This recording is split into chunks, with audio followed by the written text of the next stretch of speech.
How goes the fishing? Caught anything slippery? Aye.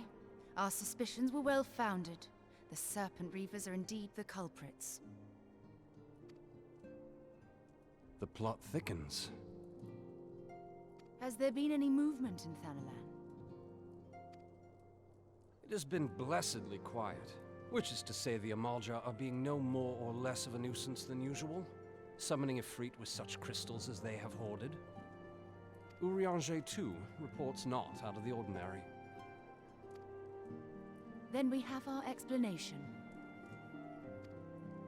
Your explanation for what, pray tell? For the recent spate of crystal thefts in Thanalan, we naturally assumed that the trail would lead us back to the Amalja. Yet it did not. It led us across the sea unto Vilbrand. Vilbrand? There have been reports of increased Sahagin activity of late. Oh gods, they mean to summon Leviathan? That is the way of it, I fear. Whilst conducting our investigation on behalf of the mineral concern, we came upon evidence implicating the Serpent Reavers.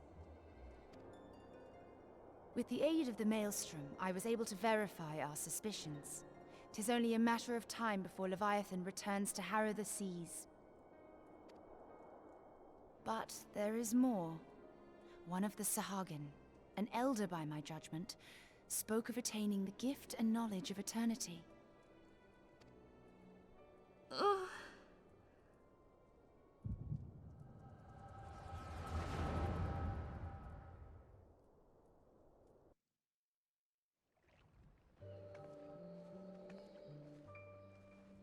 Such a disturbance in the ether. If I did not know better, I should think this device defective.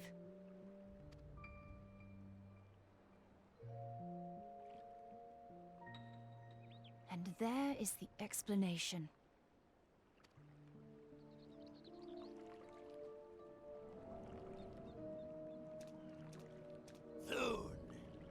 Soon it shall begin. Our Lord shall rise midst surging waves to wash away the finless ones. And I shall be granted the gift and knowledge of eternity, and with the emissary stand equal. Then shall I know no cessation, no oblivion.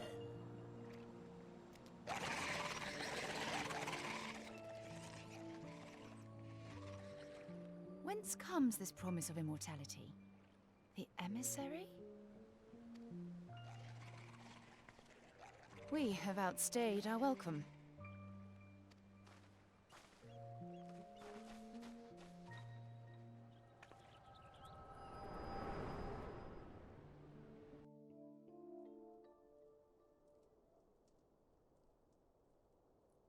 The gift and knowledge.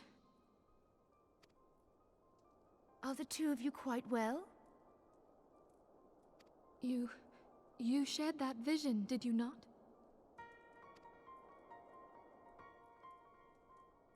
Even before the Sahagin made mention of the emissary, I recognized Elidibus's words. He is behind this. But surely it is not within his power to grant the echo. My lady, unless we act swiftly, Leviathan will rise again. The Admiral has already requested that we intervene to prevent this. Failing that, we are to attend to the Primal's extermination. She will have our full cooperation. Let us make haste to Limsa Luminsa.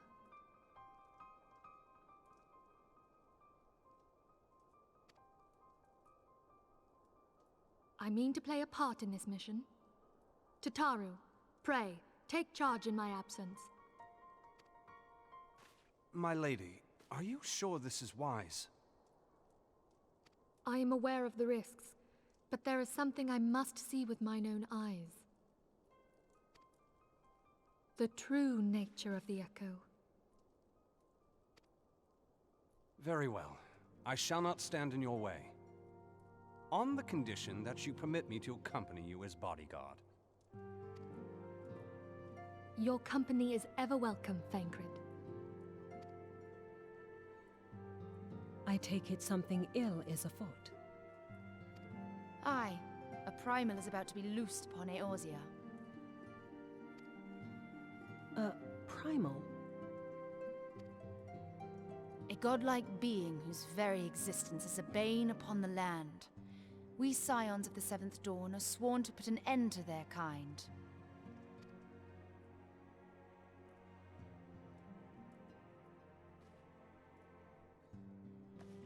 I see. Know then that I am learned in the arts of war. In return for the kindness you have shown my people, I would lend you my blade. It would be most welcome. When contending with a primal, one can never have too many able allies. If you crave a more intimate understanding of the problems facing Eorzea, this experience is like to provide it. Be sure to come well prepared.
They have made thralls of soldiers and civilians both.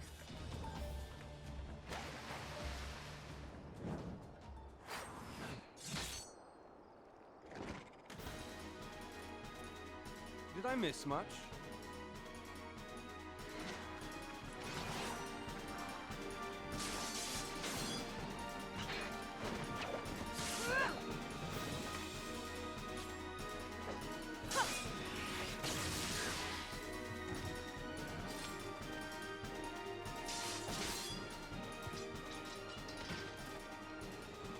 So that is how you fight in the Far East. Mental note, pick no quarrel with Domans. But seriously, if I am to keep up, I must needs forsake elegance for efficiency.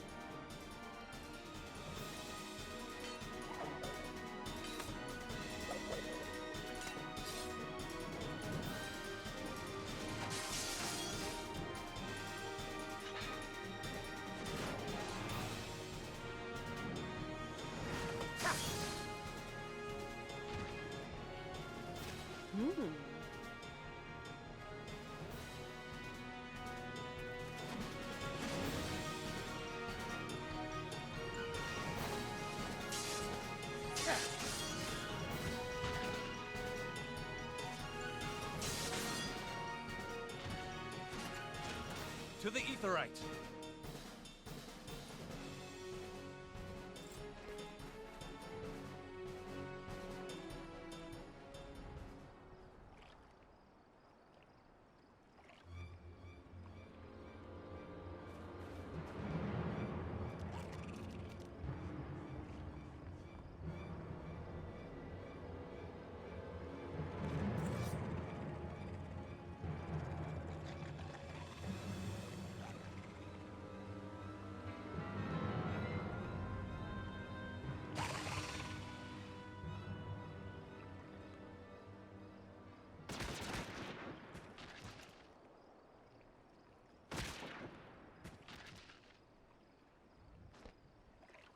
You'll forgive me my lateness.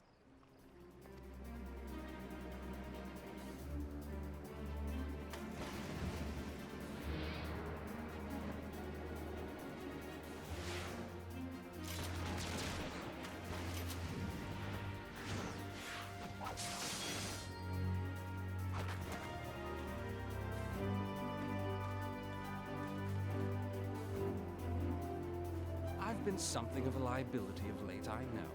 'Tis high time I set about making amends.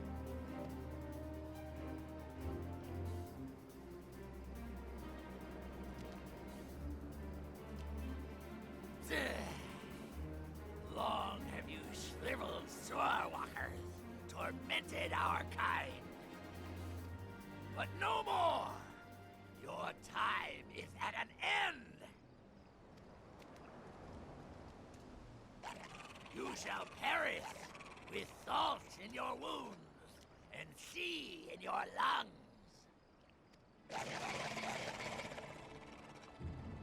Lord of the world, hearken to our plea.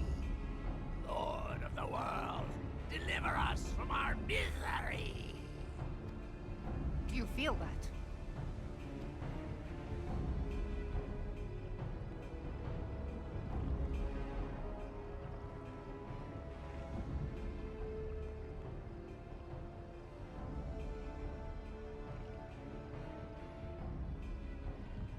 I know this sensation. It's the echo. What?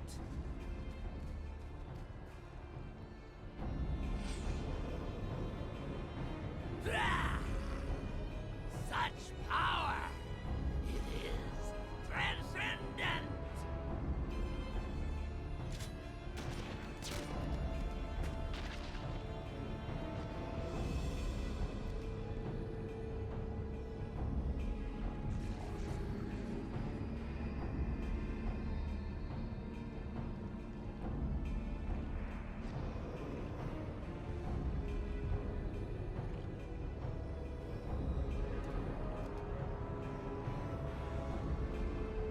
Seven hells. Strike me down if you will. It is futile. I have mastered the gift.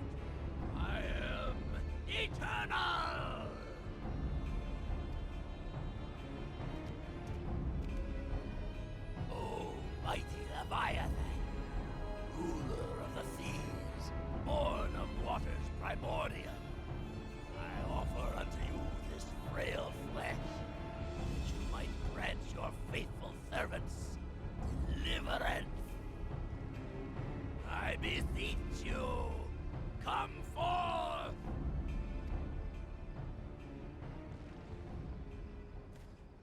Die, damn you!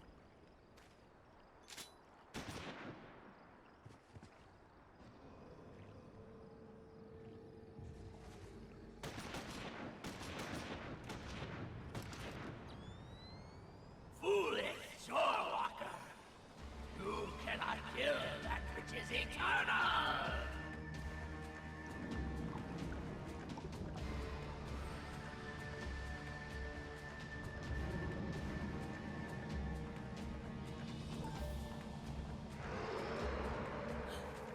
Heavens forfend. Damn it all!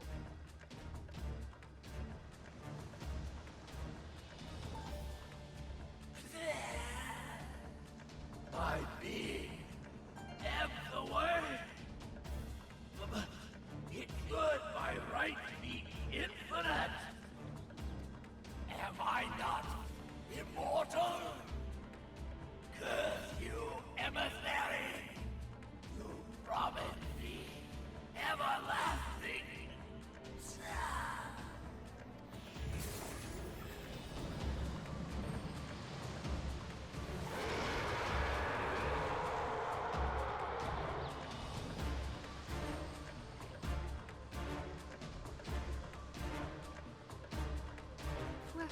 Where did he go?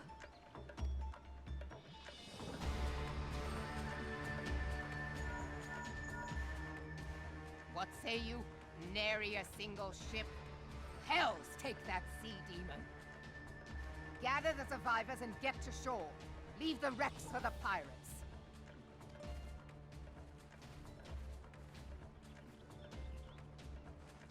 Leviathan wastes no time. The diversionary squadron is lost. For a mercy, 'twould seem the Primal now makes for open sea. But why does he not press his advantage? Unless... God save us! He means to unleash a tidal wave!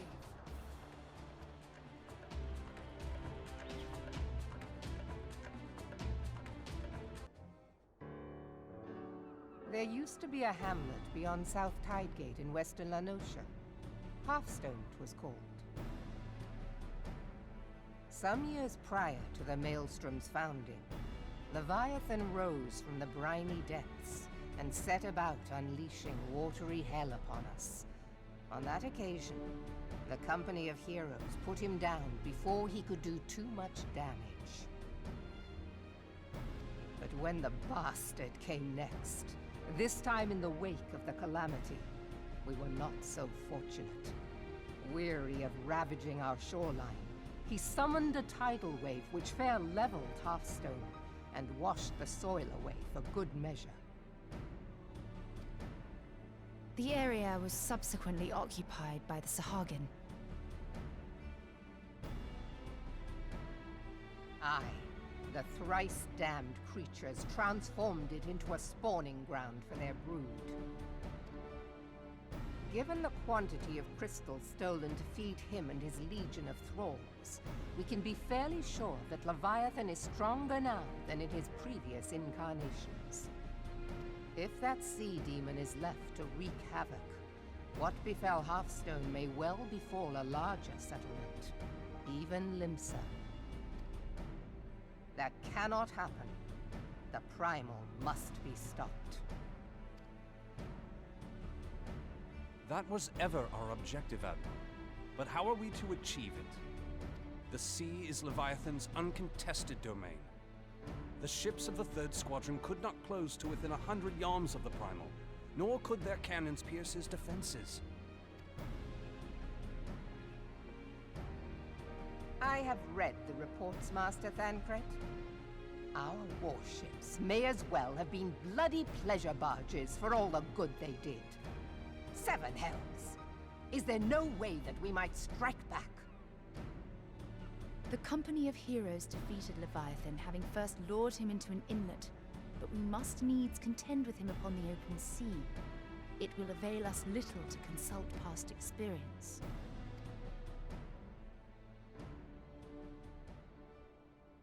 Admiral, if I may. Speak freely, Marshal. By all accounts, Leviathan's most formidable weapon is the very sea itself. Waves and whirlpools, tides and currents, all these things are his to command. The key to victory, I believe, lies in disarming our foe. This, in effect, is what the company of heroes achieved with their ruse.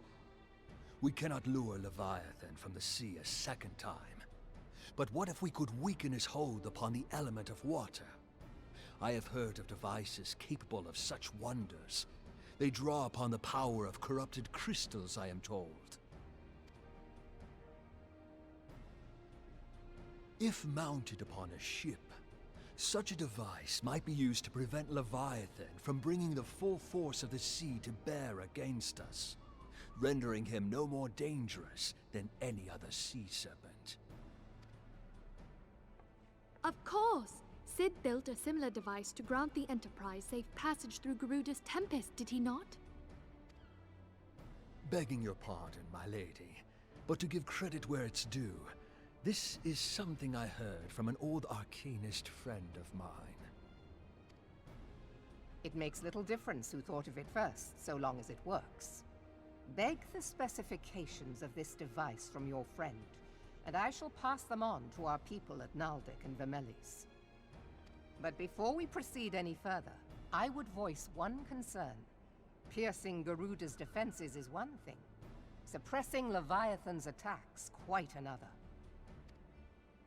In matters of science, I am as a babbling babe. But I cannot well imagine that such a feat would be possible without a veritable mountain of corrupted crystals.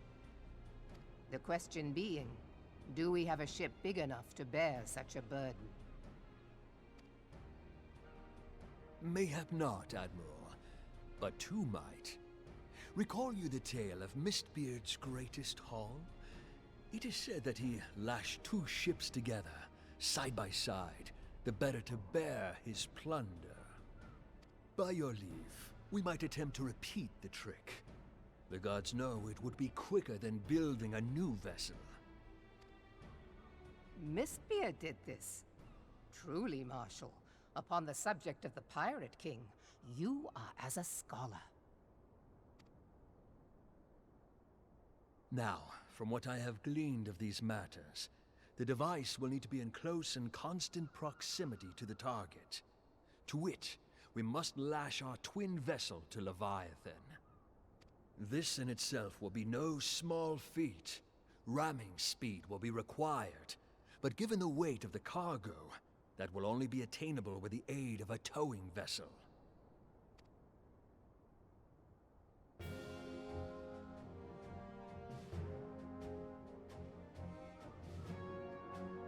Suffice it to say, the task of piloting said vessel will entail considerable danger, and I would not ask it of another.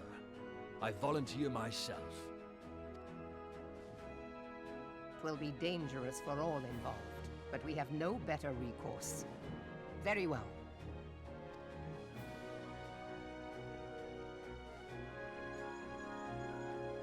Commodore, assemble the remnants of the fleet at Morabee Bay.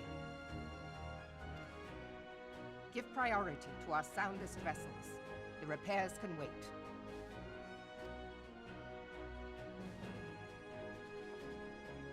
Storm Marshal Slafirson, command of the operation is yours. I want that twin vessel ready to sail post-haste. At once, Admiral.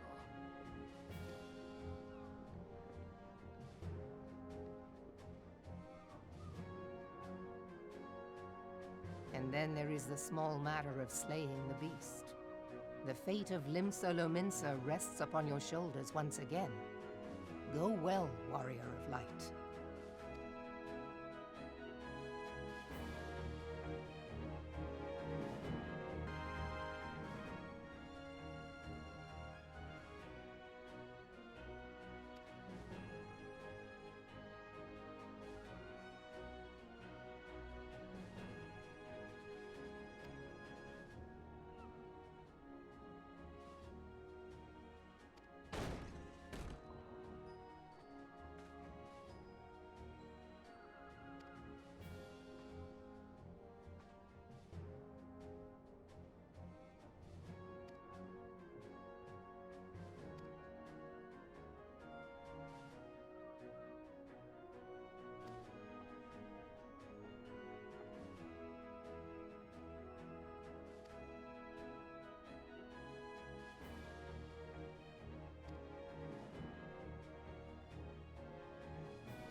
Hey, you're not the only first new person either. Got quite a few people watching the cutscene.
Actually, I think I know what was happening.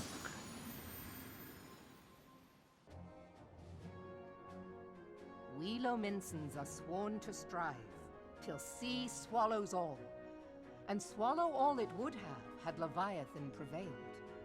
That we still strive now, we owe in no small part to you. Not for the first time, you have delivered Limsa Lominsa from the wrath of a primal. Never has our nation known a stouter ally. On behalf of my people, I give you my humblest thanks.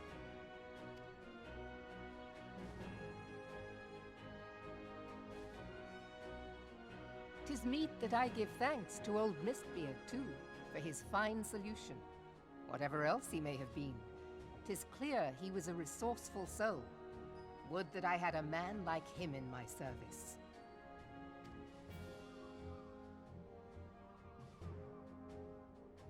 Before I set foot in these lands, I had no inkling that the people of Eorzea contended with such mighty foes. Suffice it to say, their existence came as something of a shock, as did the idea that they could be defeated. This experience has served to remind me of the vastness of the world, and the boundless potential of man. Though I am but a refugee in this realm, I would fain be of use to you in your fight. Know that I am tutored in one of the foremost combat arts of the Far East. It may seem outlandish to the Eorzean eye, but should any of your people care to learn, I would be pleased to initiate them. And I will see to it that they are grateful. I have no doubt that your knowledge and skills will serve us well.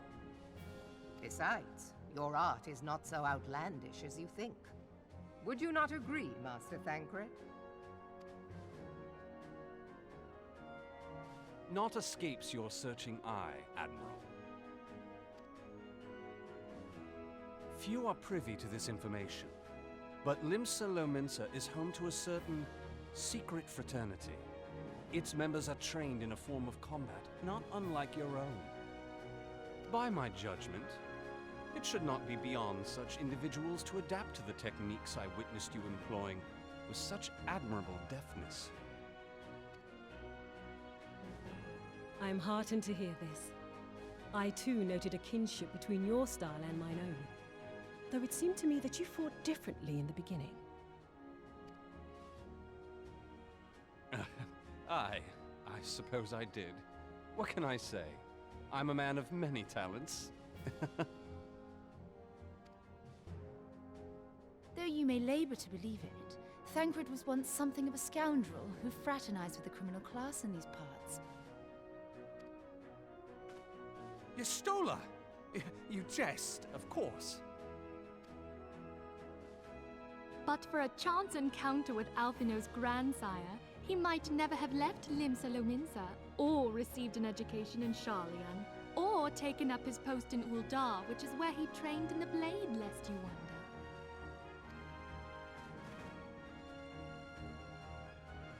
Filia, please! It would seem there is more to you than meets the eye, Master Thancred.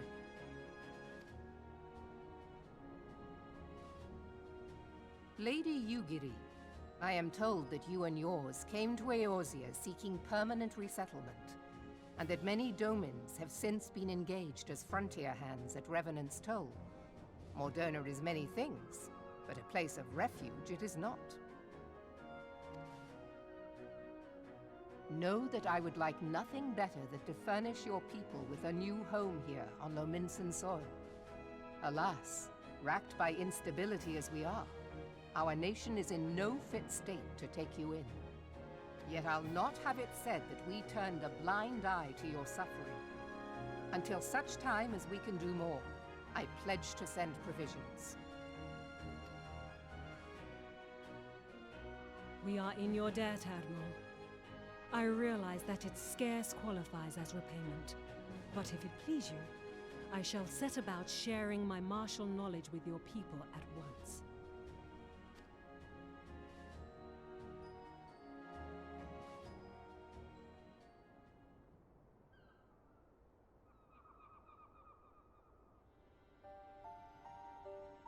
You wished a word in private.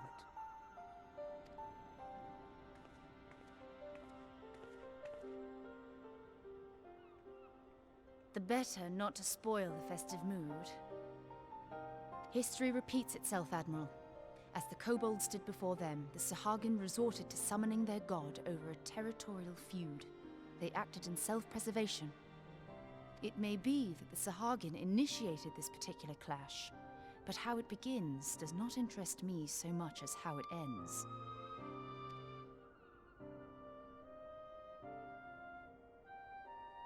I have not forgotten our conversation, Y'ashtola.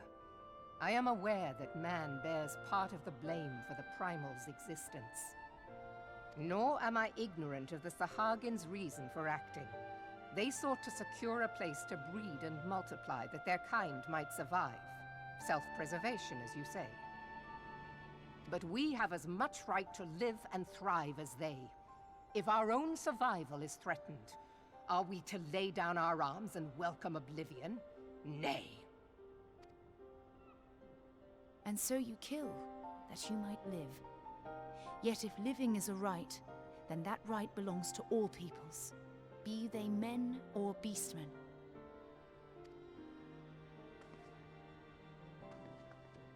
I'll not deny your reasoning. But when a storm gathers, it falls to me to see my people safely through it. That is my duty, and I shall do it.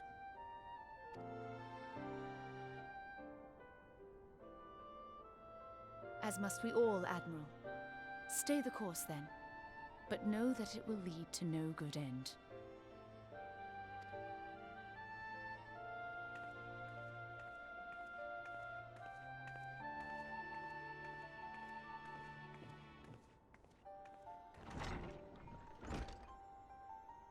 Man has ever put himself first and foremost. To justify his actions, he clads himself in the armor of righteousness, though it be a fancy of his own making. In this, mayhap the Garleans and we Domans are not so different.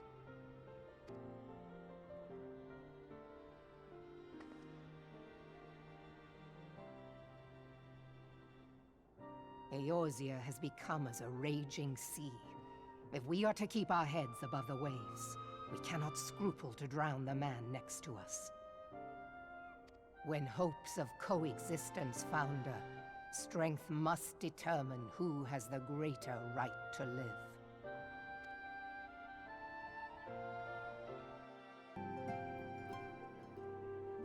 I have been reflecting upon the events which took place during our visit to Vilbrand. If you have a moment, I would share my conclusions with you. Please, bear with me. When the Sahagin Elder summoned Leviathan, he employed the power we have come to know as the Echo.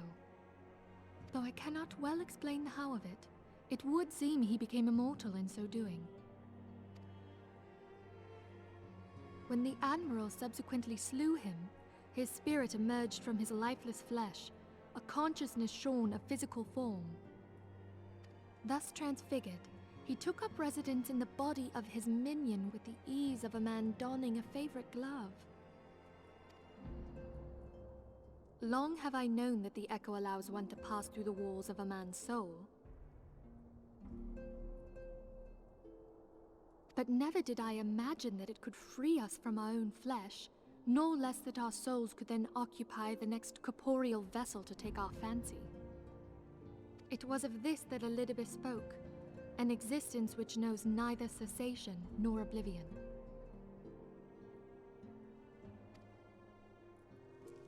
And yet, though the Sahagin had mastered his gift and thereby become immortal, he was by no means invulnerable. As we both bore witness, he was ultimately absorbed into Leviathan. And the import of this observation?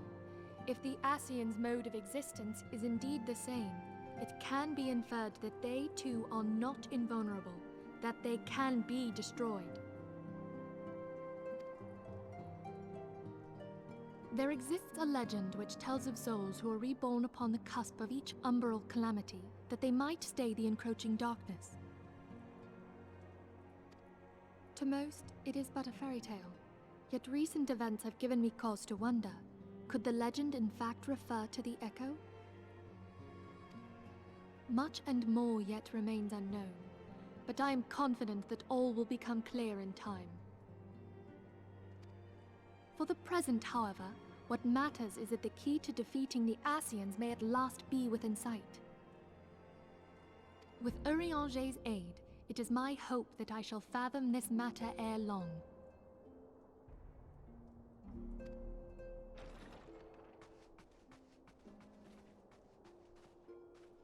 Oh, I was just about to send for you, my friend. Is Artemis? Grave tidings from the Sharlayan motherland, my lady.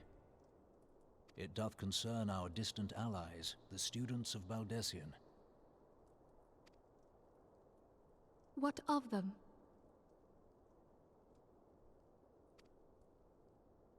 My lady, the Isle of Val, which for many years hath been the Order's home, is no more. No more? Whatever do you mean?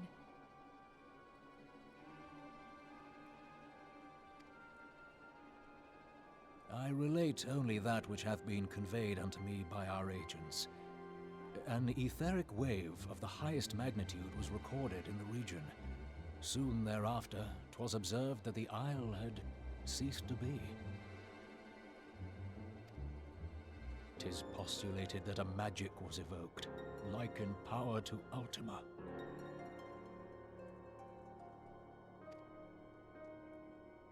"12 preserve."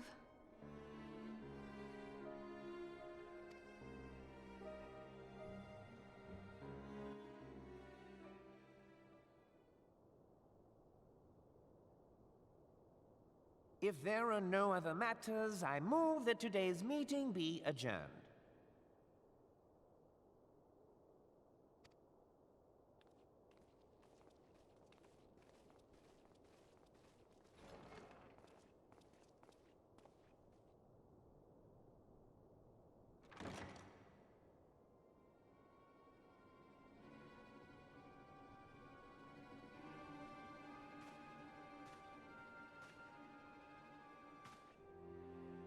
It is done, my lord.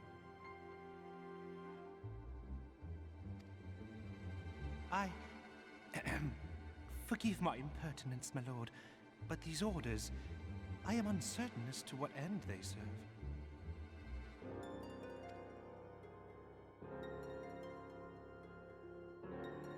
Revolution.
Come, you must have gathered by now that Tataru is given to exaggeration. As you can see, I am quite well. Ul'dah, on the other hand, is not. This riot was anything but an isolated incident. There is a restlessness in the air. Tensions long simmering are at last threatening to boil over.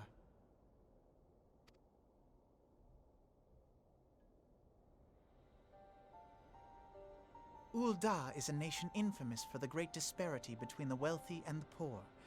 The majority of the populace accepts this state of affairs because they believe that every man bears responsibility for his own lot in life. To an Ul'dan, money is the foremost, and some would say the only measure of a man's worth. Small wonder that the wealthiest wield the greatest influence. So where do the refugees fit into this social hierarchy? What place is there for those who fled Alamigo and the destruction of the Calamity? Plainly, there is none. They have no wealth, no power, and no worth. To the Ul'dan way of thinking, they may as well not exist.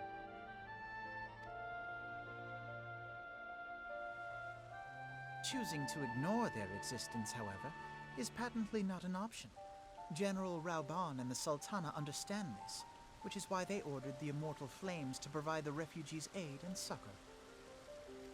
Yet none would dispute that the expenses incurred by this policy grow by the day, with no end in sight.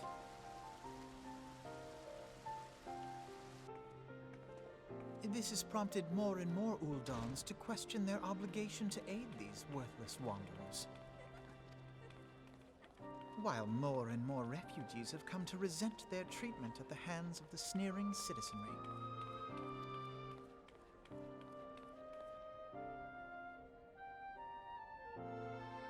The manner of Lord Lolorito's refusal to grant the Dolmens asylum bespoke a disdain for all refugees, an attitude shared by the rest of the monetarists. And you may be sure they make no effort to conceal their opinions. It was only a matter of time before the refugees united in protest, nor is it any surprise that some among them would ultimately resort to violence.